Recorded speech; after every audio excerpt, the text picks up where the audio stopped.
1890s were the time when Ellen White wrote the most on education. 1891, they had a revival meeting, you might say, of Adventist educators in northern Michigan, but that was part of a larger movement in Adventism.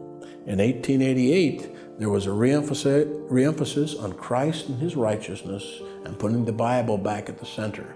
And after those meetings, they had a series of meetings for the ministers to help them understand. And in 1891, they had a meeting in Harbor Springs in Michigan that helped the teachers understand where the Bible and Christianity fit into education. There was a convention in 1891 called the Harbor Springs Convention. And Ellen White at that time came to the convention, and she brought the theology of grace to the concepts of education. And in doing that, she gave a thrust, a power, a motivation to what we do in education, with this understanding that we can't separate our theology and our educational system. And so for me, Ellen White brought this all together. I think this affected education in that the events of this conference made clear even to Ellen White and those who were speaking with her to this issue of faith versus law keeping, made even clear how crucial this was as the center of everything that we do. Faith in Jesus and the knowledge of God and knowing God should be the center of education. And so all these other things that we had been distracted with, the Greek classics, learning about ancient Rome, etc., those aren't the center. Those are the things that should be the little things in the picture with the cross of Christ center. The same goes for health and publishing. In the ways that we care for others, if Jesus is not the center of that, then it's not Adventist health. In what we publish, if Jesus is not the center of that, then it's not Adventist publishing. And so this passion, this change, it was almost like things took a turn at that time to say, no, it really is your relationship with Jesus. And I think that Adventist education and some of the other things that are particular to what we do have sort of turned and then they turn back. And there are people who come along to turn them back. And whenever people come along to turn them back to a saving relationship with Jesus and focusing on our faith, there will always be, as there were with Battle Creek College, some who disagree. And they disagree enough that perhaps they leave the endeavor. It's the way people make choices. But we must always be moving back to this idea that education at its core is restoring the image of God in us because we believe that Jesus died for our sins.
Si bien los primeros intentos informales por tener una educación adventista fueron a nivel primario, no fue hasta mucho tiempo después de la inauguración de la primera institución superior que comenzaron a surgir nuevas iniciativas intentando traer a los niños a esta educación diferente, esta educación basada en la palabra de Dios.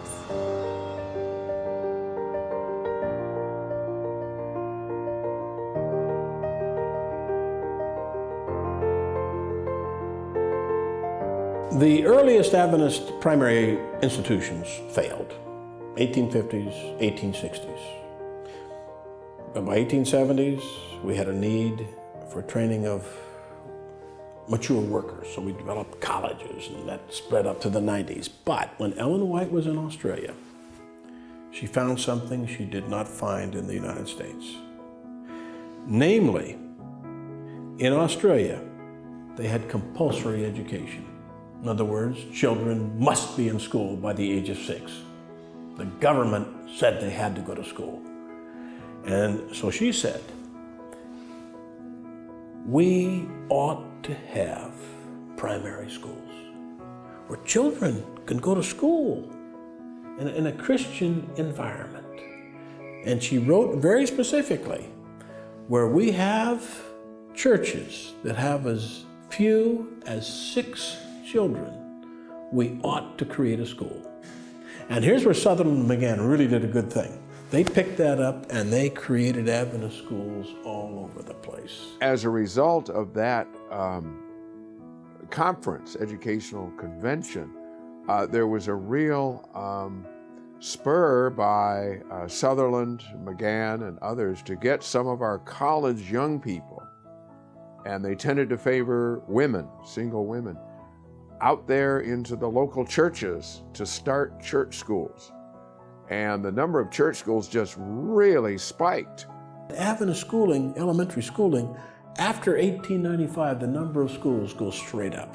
I mean, you got 16 in 1890, you got hundreds by 1900, and soon we had almost 1,000 by 1910.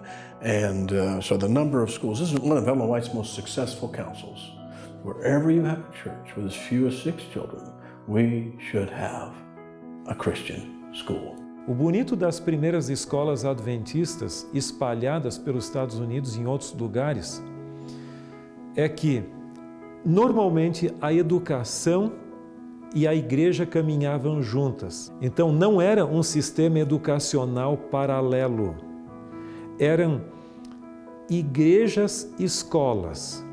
Durante a semana, o lugar de cultos era usado com carteiras e onde se aprendia, se davam aulas. E no sábado, aquela mesma escola virava o lugar de adoração. Então, elas eram totalmente fundidas. Isso era bonito, é nossa escola e nossa igreja. Esse modelo de igreja-escola ou escola-igreja mostra o quão integrada a educação estava à vida religiosa da igreja. Cuando se comprende que educar es redimir, escuela es más que un centro de estudios, es un lugar de formación para la eternidad. Un establecimiento donde se imparte una educación que restaura, que fortalece y que nos conduce hacia el mañana con esperanza. Creyendo profundamente en esto, las iglesias establecieron un compromiso con la educación, no sin esfuerzo, no sin desafíos, pero avanzando firmes y confiando en los sabios consejos concedidos por Dios.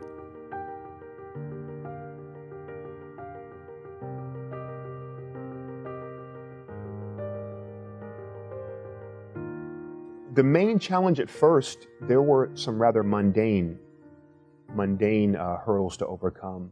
Funding. You know, how would we pay for the schools? Finding teachers. Finding textbooks. So these were some, finding locations. These were some mundane considerations. But then there were ideological considerations. What should we teach? And how are our schools different from others? You might have already covered that our early schools were much like the other schools around them, the non-Adventist schools, in terms of they taught Latin, Greek, they taught the classics, they read from novels and things like that. And so Adventists had to develop a distinct type of pedagogy. If you look at the history of education in the United States at the time, there was a big argument about whether science was the knowledge of most worth, or whether it was the classics, or whether it was the skills to do a job. And Ellen White comes along and she says, science is important and the skill to do a job is important. And so she doesn't see a battle and a war. She says some of the classical stuff is not so important. But even there, she said, we need to understand philosophy. We need to understand the way people think if we want to minister to them. So what Ellen White says, all of these things are important. But the most important thing, the real knowledge of most worth, is the knowledge of God, the experiential knowledge of God. And the way that we gain that experience is through His Word. So that's what she was trying to get us to do in our schools.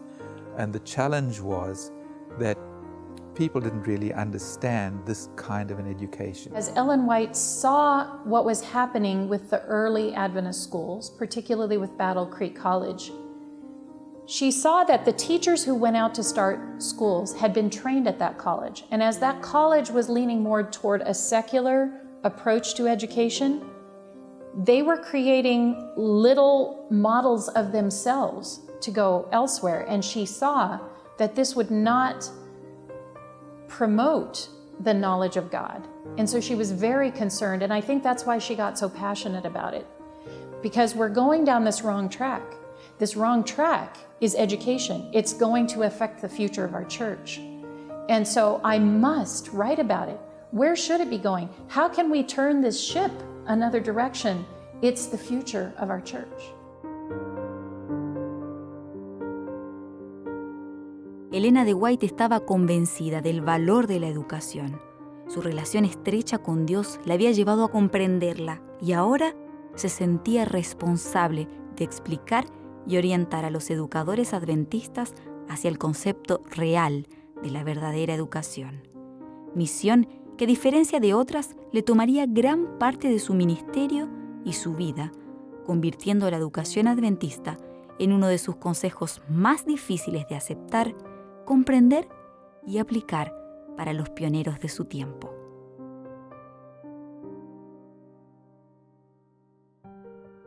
At first, through the writings of Ellen White, we said, okay, we only want to teach from the Bible. This was the interpretation of Ellen White. Ellen White didn't say that, but there were some fanatics who said, we only want to have the Bible as a textbook. Even for things like biology and, let's say, math, and we only want to have the Bible. And so this was one extreme. And the other extreme was not to have the Bible at all, have the Latin classics and the Greek mythology and different things like that. And so one of the challenges was dealing with extremes. Another challenge was, finding out exactly what we wanted to teach. There were obviously many subjects that we could teach, but what were the most important, and how can we find people to teach those subjects? The early discussions in which Ellen White involved herself were not about the Bible as the textbook for every subject. She never advocated that. Interestingly enough, the early discussions had to do with Bible as a way to know God, but there was one other subject matter that got written about, and that was history. Because in knowing God, it's always about your story and my story. How do we know God? In which case,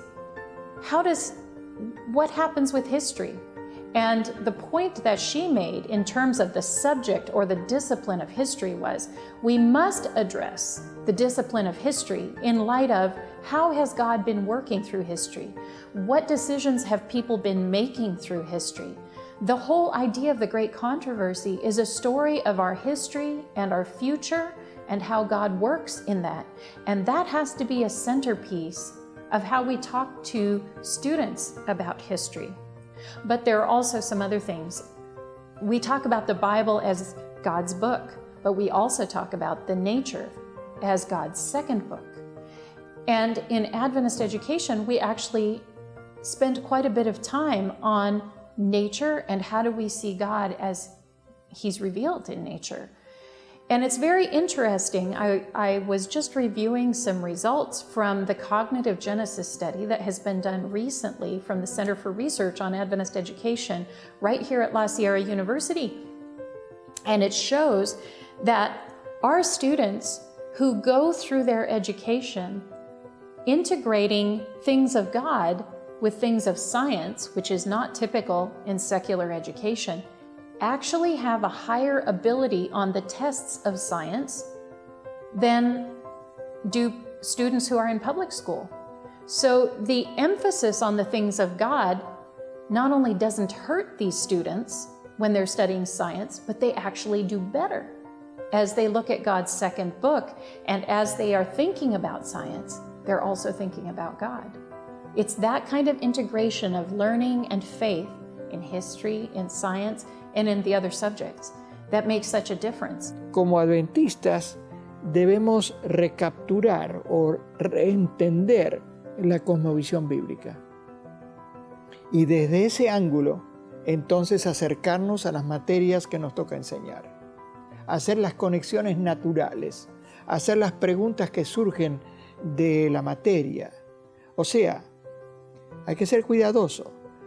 No convertir el aula de biología o de ciencias políticas en una arenga religiosa, un culto religioso. No, yo quiero enviar a mi chico para que aprenda bien matemáticas, o música, o historia, o literatura, o composición, etc. Quiero que aprenda bien eso, pero quiero que lo enmarque en la cosmovisión bíblico-cristiana. Que piense, para decirlo así, que aprenda a pensar cristianamente. One of the most important things about helping to train young people is to help them to understand that the Bible and, of course, a knowledge of God is the foundation of all education. And that is what Seventh-day Adventist education is all about. Helping young people to understand a fundamental truth that God must be first in their lives, and that everything else fits into this incredible scheme of things. And that's why Seventh-day Adventist teachers are so important, people who are dedicated to the Lord, because they are building the characters of young people for the future here on this earth, and certainly for eternity. Educar es la tarea más noble que puede ser encomendada al ser humano. Participar en la formación física y social de las futuras generaciones e instruirlos en inteligencia y sabiduría. Inteligencia en los diversos campos del conocimiento. Sabiduría que solo proviene de la palabra de Dios. Y como parte de la pedagogía es facilitar el aprendizaje, serán las herramientas de las que el educador haga uso las que podrán reducir o ampliar su influencia para que sus alumnos puedan retener o olvidar lo aprendido. At first, there wasn't too much authorship of textbooks during the 19th century. That happens more in the early 20th century. Now we might find some exceptions, but they were tending to use materials that were already published by others and adapting them. There were some elementary school teachers that actually started writing their own textbooks because they couldn't find textbooks out there in the field that integrated the Bible with whatever subject it was they were teaching. They didn't exist. Alma McKibben is one of the earliest ones. She actually typed up on her typewriter some of her early textbooks and then took shoestrings, punched holes in the manuscript and tied them together as kind of an early primitive textbook for her own students out in California. So there weren't many to go to use at this time, textbooks.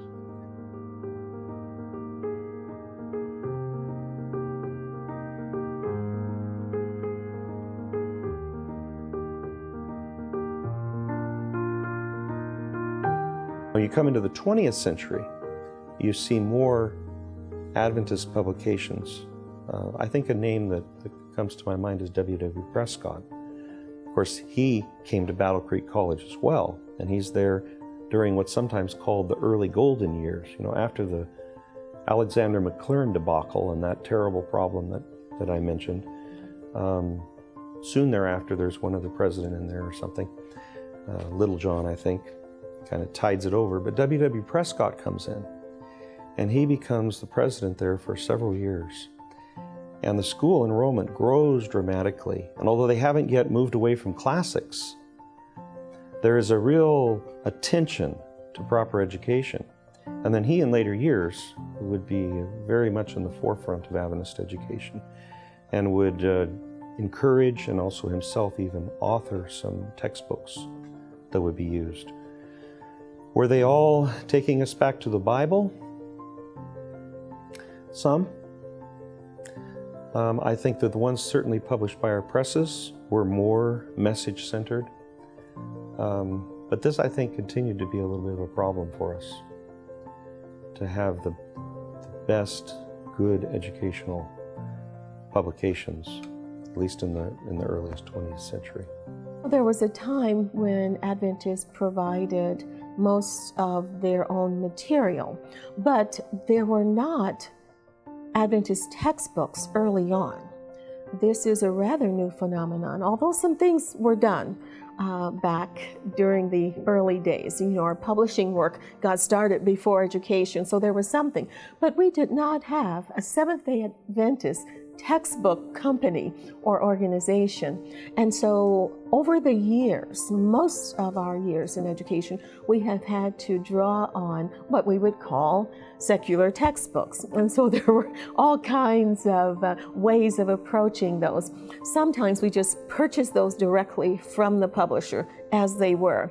And I can remember, because at one time I was a teacher in church school, I can remember that we were told, just skip certain chapters, such as chapters in science on evolution. Just skip those and do the rest. And then there was a movement among many of us who felt, no, we should not just skip those. We should teach our young people how to deal with those. And so, for example, on evolution, just for example, I would have my students take assignments and questions from me, take those home and use Ellen White's writings, the Bible, sit down with their parents and work through those questions and issues and talk about why we believe what we believe, why we reject what is said in this book or that book. Because at some point they had to make decisions, and we wanted them to be able to do that. Then along the way, we developed some supplements to those other textbooks. So sometimes we could skip those chapters, but we had replacement chapters that dealt with the material from an Adventist perspective. And then finally, we started to publish our own textbooks, and now that is rather common all over the world.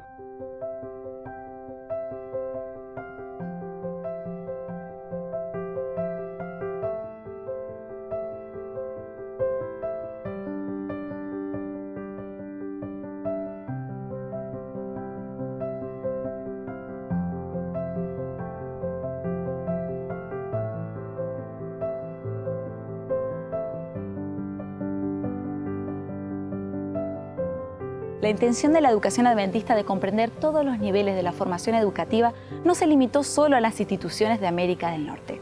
Rápidamente, este desafío fue extendiéndose a las demás instituciones que comenzaban a surgir en diferentes puntos de nuestro planeta. Y así, la educación adventista fue creciendo y tomando forma, asemejándose cada vez más a la red educativa extensa que conocemos hoy.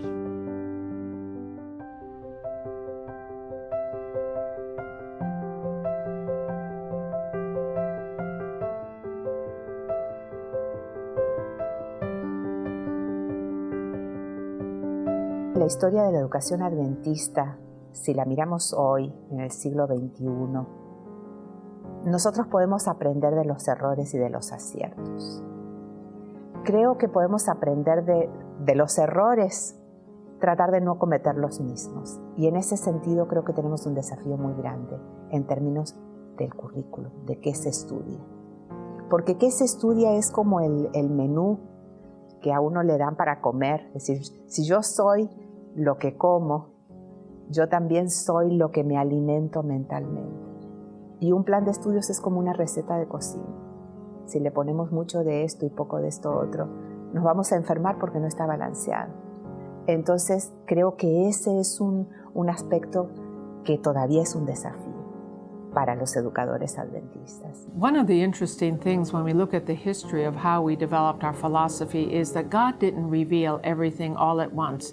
A long time passed from 1844 to 1893 when together the Adventist educators said we need to have a Bible course every year and this is going to define who we are. And that's how God still works today. He works with people. He doesn't force us, and it's by working and consulting together and studying the Bible and coming to a studied position that we can collaborate globally. I think the most important lesson we can learn is that education and learning how to educate in the best possible way is always a process. We don't start out perfectly. It's all an experiment, and we try to do the right thing. We try to study and figure out what the right ideas are. We try to pay attention to God's will, but we don't start out perfectly. We learn, we make mistakes, we learn some more, and we make adjustments, and we keep moving toward the best possible integration of our beliefs and our educational system. Around the world, you will find that Bible has a central role. And the Bible is just not a source of information like any other source, but it is a source of revelation that guides all of life and sometimes even rebukes us and calls us to change our way.